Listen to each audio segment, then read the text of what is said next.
130 کے قریب M P S بھی ہیں. اچھا ایم پی ایس ہو سکتا ہے مختلف اسمبلیوں سے ہوں تو وہ کم یا زیادہ تعداد ہو سکتی ہے، لیکن قومی اسمبلی میں جہاں پر 336 ٹوٹل ایم این ایز ہیں، وہ ریزرو وغیرہ ملا کر ٹوٹل 262 کے بعد، تو وہ 150 بہت بڑا نمبر ہے. اور ابھی تو براہ راست ورکنگ نہیں ہوئی نا، جب ورکنگ ہوگی تو پھر پتہ نہیں کیا صورتحال ہوگی. تو ابھی 150 تو ابھی سے ان کے ساتھ ہے، تو اس کا مطلب یہ ہے کہ حکومت تو گئی. اس کا مطلب تو یہ ہے نا کہ حکومت گئی. اچھا، اور حکومت جانے کا سب سے زیادہ جو ڈھول بجانے والے ہیں، ایک تو یہ مسائل اپنی جگہ ہیں جو ہے سو ہیں، وہ ہیں جناب پی ٹی آئی کے حامی. ظاہر ہے وہ انہیں تو عمران خان کی محبت میں پاکستان بھی جاتا ہوا نظر آتا ہے. آپ نے بھارت کے ساتھ جو جنگ ہوئی تھی ہماری گزشتہ سال مئی میں، اس میں ہم نے بڑا اوپنلی دیکھ لیا پی ٹی آئی کے بڑے بڑے لوگ، کیا عمران خان کی بہنیں جو ان کا لیول تھا. پھر پی ٹی آئی کی محبت میں ملک دشمنی پہ اترے ہوئے وی لاگرز.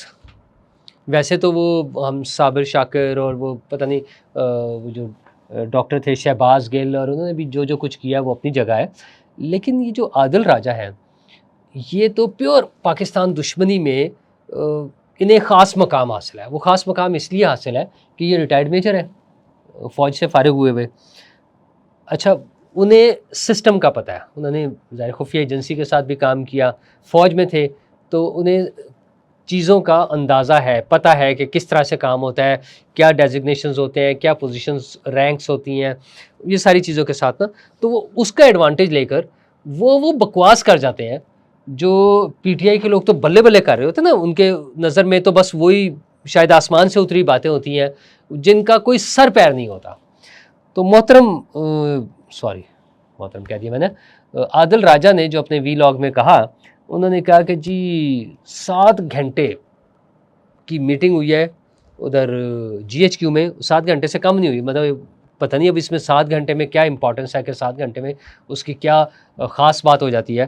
اور اس میں یہ فیصلہ کر لیا گیا کہ حکومت کو فارغ کر دیں گے، اور آرمی چیف جو ہے فیلڈ مارشل عاصم منیر وہ صدر پاکستان بن جائیں گے، اور محسن نقوی جو ہے وہ وزیر اعظم بن جائیں گے.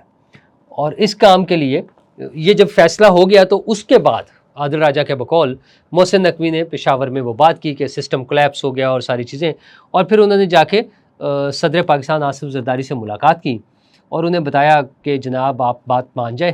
جو آصف زرداری صاحب نے کہا کہ نہیں جی میرا بیٹا نہیں مانتا، تو انہوں نے کہا اس کو منائیں اور جان بچائیں، سیف ایگزٹ مل سکتا ہے آپ کو. مطلب دھمکیاں وہ ان سے دلوا رہے ہیں. یار نہ کوئی سر نہ پیر، یہ جو بونگی ہیں یہ تو اپنی جگہ ہے. اس سے پہلے بھی عادل راجہ جو براہ راست صرف فوج کے حوالے سے خبر دیتے ہیں، وہ بھی بلکہ تقریباً تمام غلط ثابت ہوتی ہیں، کوئی بھی صحیح نہیں ہوتی. اس کے باوجود کہ وہ خود پرانے فوجی رہے ہیں، ریٹائرڈ، بھاگے ہوئے بھگوڑے کہہ لیں یا جو بھی کہہ لیں، اور ظاہر ہے کہیں نہ کہیں کوئی کانٹیکٹ بھی ہو سکتا ہے. لیکن ان کا اصل کام کیا ہے کہ اس بیس پہ چونکہ وہ پریویس ایکسپیرینس کے انہیں سسٹم کا پتہ ہے، چیزوں کا پتہ ہے، وہ کہانی گھڑتے ہیں خود سے گھر بیٹھ کر اپنے دماغ میں. وہ جو پی ٹی آئی کے چاہنے والے ہیں نا، اندھ بھکت، وہ جو ہمارے دوست ایک لفظ استعمال کرتے ہیں امداد سومرو صاحب، اندھا اعتقاد کرنے والے. اعتقاد بھی کیا ہے، وہ بس اندھے ہیں، عقل کے اندھے کہے جا سکتے ہیں. عمران کی محبت میں وہ ان کو خوش کرنے کے لیے ایک کہانی. اچھا، اس میں انہوں نے بتایا کہ ڈی جیز ہیں، وہ ڈائریکٹریٹ کے ڈی جیز ہیں، وہ سیکٹر کمانڈرز آ گئے ہیں وہاں. مطلب جو نام ان کو پتہ ہے نا وہ سارے بھر کے، تو انہیں لگتا ہے کہ اس کی وجہ سے جو ہے نا وہ اتھینٹک ہو جائے گا. وہ ایسے اتھینٹک نہیں ہوتا. مطلب وہ فضول بکواس کے آصف زرداری کو اس طرح سے بلیک میل کر لیں گے، اور پھر کریں گے کیا، یہ بلیک میل کر کے ان سے آئینی ترامیم پاس کرائیں گے اور پھر صدارتی نظام لے آئیں گے. مطلب کوئی عقل کے اندھے. اچھا، پہلے ماشاء اللہ لگانے کی بات، اس سے پہلے انہوں نے کہا، پھر بتا رہے ہیں کہ پچھلے سال اگست میں 2025 میں، یعنی 1 سال پہلے، انہوں نے یہ خبر دے دی تھی کہ جی ایچ کیو میں میٹنگ کر کے، اور یہ فیصلہ ہو گیا تھا کہ ملک میں ماشاء اللہ لگانا. اچھا، انہیں 1 سال لگا یہ کام کرنے میں. اور ماشاء اللہ کے لیے وہ جو چودھری شجاعت کہتے تھے نا کہ 2 ٹرک اور 2 جیپیں چاہیے ہوتی ہیں، تو وہ جب لگنا ہوگا لگ جائے گا. اس طرح سے نہیں ہونا. وہ نہیں لگا رہے، نہیں لگنا کیا ہونا ہے وہ الگ ایشو ہے. لیکن یہ جو ہے نا کہ 1 سال پہلے انہوں نے یہ کہہ دیا تھا، اور اب یہ کر کے، اور پھر ساتھ ہی بتا رہے ہیں کہ وہ آئینی ٹیک اوور ہوگا تاکہ امریکہ کو برا نہ لگے. مطلب ماشاءاللہ لگنا ہے صدر کو دھمکیاں دی جا رہی ہیں. وہ اتنا آسان اس طرح سے چیزیں ہوتی تو صدر کو دھمکیاں دے کر پہلے ہی بہت سارے کام ہو چکے ہونے تھے. کام نہیں ہو رہے ہیں, کوئی نہیں ہو رہا کام. ہاں اس میں ظاہر ہے پولیٹیکل پارٹیز کے اپنے انٹرسٹ ہوتے ہیں, ان کا اپنا اپنا ایجنڈا کہہ لیں, مینیفیسٹو کہہ لیں, ان کا لائن آف ایکشن کہہ لیں, وہ انہوں نے اپنے حساب سے چلنا ہے. اس میں چیزیں صحیح بھی ہو سکتی ہیں, غلط بھی آپ کو پتہ ہے, میں تو سیاستدانوں پہ تنقید کرنا تو ہر آدمی کے لیے آسان ہوتا ہے, اور میں تو ویسے ہی انہیں ذمہ دار اس لیے قرار دیتا ہوں کہ وہ ہمارے نمائندے ہم سے ووٹ لے کر آتے ہیں, تو اگر کچھ ٹھیک ہونی ہے چیزیں تو ان کے ہاتھوں ہونی ہے. اس لیے میں تو باقی چیزوں پہ جاتے ہی نا, میں کہتا ہوں یہ ذمہ دار ہے. لیکن یہ جو کہانی ہے وہ گھڑ رہے ہیں نا کہ سی ڈی ایف جو ہے وہ صدر بن جائیں گے, محسن نقوی وزیر اعظم بن جائیں گے. مطلب ان کے خیال میں آصف زرداری اور نواز شریف خود سے آئینی ترمیم کر کے اور یہ سارا کچھ کر دیں گے. مطلب عقل کے اندھے ہی ہو سکتے ہیں کوئی جو اس بات پہ بلیو کرے. آصف زرداری صاحب بھی خاموش ہیں, پیپلز پارٹی نے بھی تھوڑا سا وہ دکھایا. آصف زرداری صاحب کی ٹیم جو ہے وہ سندھ سے جو ہے ان کے رہنماؤں نے محسن نقوی صاحب کے استعفے کا بھی مطالبہ کر دیا. گرما گرمی ہوئی. یہ جو رانا ثناء اللہ صاحب نے جس طرح سے بیانات دیے, پھر خبر آئی کہ میاں نواز شریف صاحب نے کہا کہ جی آپ اس کو اگنور کریں معاملے کو. لیکن وہ ساری چیزیں ہونے کے بعد, اس سے پہلے میں وہ عادل راجہ کا کنکلوڈ کر لوں کہ عادل راجہ وہ شخص ہے, باقی تو ساری بونگیاں ان کی چھوڑیں. وہ ایک بریگیڈیئر راشد نصیر پہ جو انہوں نے الزامات لگائے تھے وہ آپ کو یاد ہوگا.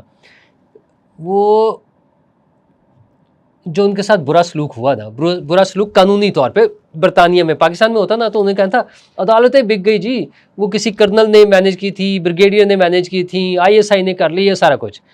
انگلینڈ کی عدالتوں میں انہیں جرمانہ ہوا, انہیں سزا ہوئی, انہیں معافی مانگنے کے لیے کہا گیا, اور میرے خیال ہے کوئی 6,000 پاؤنڈ سے بھی زیادہ کا انہیں جرمانہ ہوا. یہ وہاں پر ہوا. وہ بڑا زور لگایا ٹل والا, میں یوں کر دوں گا, میں یوں کر دوں گا, یہ ہو جائے گا. لیکن اس آدمی کو سزا ہوئی ہے وہاں پہ, وہ قانونی جنگ ہارا ہے. لیکن وہ جھوٹ, وہ نفرت, وہ گند پھیلانا پاکستان کے خلاف, پاکستان کی فوج کے خلاف, اپنے ذاتی وہ جو ہے نا نفرت پاکستان سے اور پاکستان, اس کو اس ایجنڈے کو لے کے آگے چلنے میں کوئی اس کا وہ نہیں. اور مطلب ان کا تو مقابلہ کوئی نہیں اس کا. لیکن یہ کہ وہ جو اس کے چاہنے والے, اس کے سننے والے, مجھے تو اس پر حیرت ہوتی ہے کہ کون اس کی باتوں کو ویٹیج دے رہے ہیں اور اس کو یقینی سمجھ لیتے ہیں کہ ہاں بس یہی کچھ ہو رہا ہے, کہ فلاں آ رہا ہے, فلاں جا رہا ہے. ایک بات نہیں اس بندے کی ثابت ہوئی. اچھا یہ جو ترقیاں ہونی تھی پچھلے 1 سال سے, جو اس نے آسمان سر پہ اٹھایا ہوا تھا, کچھ نہیں ہوا. الف بے نہیں پتا اس کو.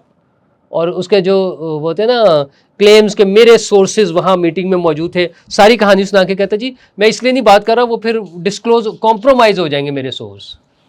کھیت سوا, کیا بکواس ہے یہ. بہرحال وہ ساری تو جو ہونی تھی سو ہونی تھی, اور انہوں نے محسن نقوی کو بنا لیا وزیر اعظم. اور محسن نقوی صاحب نے آج جو ہے نا یوں ہاتھ کھڑے کر کے صاف جواب دے دیا. انہوں نے کہا جی سوری جینٹل مین, وہ جو میں کہہ رہا ہوں, انہوں نے نہیں کہا, وہ کہا وزیر اعظم کہیں نہیں جا رہا, حکومت کہیں نہیں جا رہی, کیونکہ بہت اچھا سسٹم چل رہا ہے. انہوں نے کہا وہ جو میں نے بات کی نا سسٹم فیل ہونے کی, وہ تھا کہ 80 سال میں جو پاکستان کا شروع سے ہے وہ خراب ہوا ہے, ورنہ بہت اچھی حکومت جا رہی ہے. وزیر اعظم پاکستان جو ہے شہباز شریف صاحب تو 18 گھنٹے 16 گھنٹے کام کرتے ہیں, اور ان کے جب نتائج آنے شروع ہوں گے تو آپ دیکھیے گا کیا زبردست ملک بن جائے گا. تو محسن نقوی صاحب نے تو دے دیا جواب ان سب لوگوں کو فی الحال جو محسن نقوی کو وزیر اعظم بنا رہے تھے, جو محسن نقوی کے ذریعے وہ پانی پت کی جنگ شروع کر رہے تھے میدان میں. تو یہ میں ویسے محاورت میں استعمال کر رہا ہوں. اور مطلب وہ لڑائی جھگڑے سارے ختم سمجھیں. وہ جو میاں صاحب نے کہا تھا نا نواز شریف صاحب نے کہ اگنور کریں, تو وہ پولیٹیکل ریسائیکل جو ہے, جو ریسیٹ کو ہے نا کہ ریسیٹ ہونا ہے, تو ریسیٹ فی الحال تو یہ والا ریسیٹ ہو گیا ہے کہ چیزیں یوں خاموشی سے سیٹ ہونے کی طرف چل پڑی ہیں. حکومتی سائڈ سے, پولیٹیکل پارٹیوں کی سائڈ سے جواب آنا بند.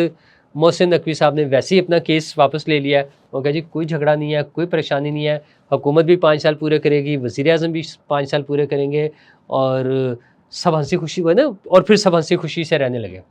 تو مجھے لگتا ہے کہ فوری والا جو پہلا ریسیٹ آیا ہے وہ تو یہ ہے کہ سب ہنسی خوشی سے اسی طرح رہیں گے، کوئی تبدیلی نہیں ہوگی۔ لیکن جو مسائل ہیں، عوامی مسائل، لوگوں کے مسائل، اس کی طرف بہرحال حکومت ہی کو توجہ دینی ہوگی۔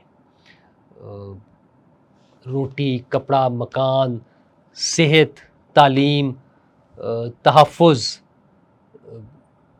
صاف پانی، صاف ماحول، کاروبار اور جاب کی اپرچونٹیز، یہ سارا کچھ حکومت نے پرووائڈ کرنا ہے۔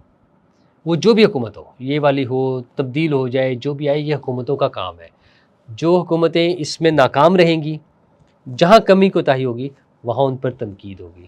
اور پاکستان جیسے نظام میں جہاں پہ خدشات زیادہ ہیں، تحفظات زیادہ ہیں، مسائل زیادہ ہیں، نااہلی زیادہ ہے، وہاں پر یہ باتیں اور زور و شور سے ہوں گی۔ اور پھر کوئی عادل راجہ اپنی بونگیاں مارے گا، کوئی ریسیٹ کرا رہا ہوگا، اور کوئی بٹن پش کر رہا ہوگا، اور مطلب کوئی نظام کولیپس کرا دے گا، کوئی نیا وزیر اعظم اور نیا صدر لے آئے گا۔ یہ ساری کہانیاں اس لیے چلیں گی کیونکہ پرفارمنس کے ایشوز ہیں۔ میاں عامر ہوں یا چودھری عبدالرحمن یا اویس رؤف، ہم ان لوگوں پہ تنقید اپنی جگہ پہ جتنی مرضی کر لیں کہ یہ صوبوں کی بات کیوں کر رہے ہیں، یہ فلاں بات کیوں کر رہے ہیں، میرے اور آپ کے مسائل گراؤنڈ ریالٹی ہے، حقیقت ہے، ان کو کسی نے حل کرنا ہے۔ ہمیں ہماری حکومتوں کا کام ہے کہ وہ سسٹم کو ایسا بنائیں کہ میرا اور آپ کا مطلب عام پاکستانی کا ٹرسٹ جو ہے، اعتماد، وہ حکومت پر اور نظام پر قائم رہے۔ ہمیں پتہ ہو کہ ہمارے مسائل یہاں سے حل ہو سکتے ہیں۔ ورنہ کہانیاں بہت، یہ تو میں نے 2-3 سنائی ہیں، یہ وہ داستانیں پتہ نہیں کیا کہتے تھے، لمبی لمبی والی جو ہے نا، وہ چھوڑنے والی بات نہیں کر رہا، وہ تو ساتھ چل ہی رہی ہے، لیکن کہانیاں بہت، تو ان کہانیوں سے بچنا ہے اور لوگوں کے لیے کام کرنا ہے۔ شکریہ۔ 999 کمیونیکیشن، ڈیجیٹل میڈیا اور یوٹیوب چینلز کی دنیا میں بڑی کامیابیاں سمیٹنے کے بعد اب ویب نیوز، ویب چینل اور یوٹیوب نیوز چینل کی طرف قدم بڑھا رہا ہے، جس کے لیے ہمیں ملک بھر میں رپورٹرز کی ضرورت ہے۔ خواہش مند حضرات و خواتین نیچے دیے گئے نمبر پر رابطہ کریں۔ What's app +92 309 1226 999۔